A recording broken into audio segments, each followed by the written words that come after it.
அளவில் கஷ்டம் வந்துட்டோம்னு வச்சுக்கோங்க.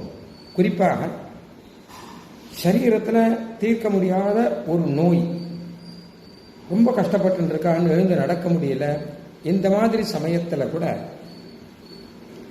எம்பெருமான் இருக்கான் நமக்கு அப்படிங்கிற ஒரு எண்ணத்தோடு இருக்கணுமா.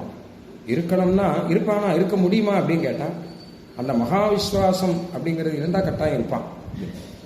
ஆழ்வார் சொல்ற தீர்ப்பாரையாமினி, நான் போய் வேற யாருக்கிட்ட போவேன்?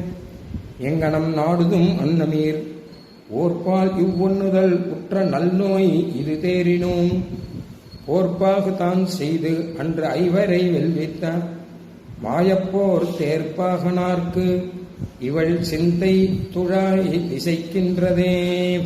மாயப்போர் தேர்ப்பாகனார் அப்படின்னு பார்த்தசாரதி பெருமாளை சொல்ற. அவளிடம் இவள் மனசு இருந்துருக்கிறபடியினாலே இவள் அப்படின்னு அங்க ஒரு நாயகியை சொல்ற. பெரிய நோய் வந்தா கூட வேற ஒருத்தர்கிட்ட போக மாட்டான். ஓர்பால் உண்ணுதல் உற்ற நல்நோய் இது தோறினோம் அப்படிங்கிறார். இதுவும் ஒரு நல்ல நோய் தான். ஏன்னா எம்பெருமானுடைய நினைவை நமக்கு கொடுத்துருக்கு. சாதாரண நோயா இருந்தா கொஞ்ச நாள் நினைவை கொடுக்கும். நல்ல பெருசா வந்துருக்குன்னா எம்பெருமானுடைய நினைவை எப்பவும் இருக்கும்படி பண்ணுவான். அது பெருமான் இருக்கார் பெருமான் இருக்கார் அப்படின்னு.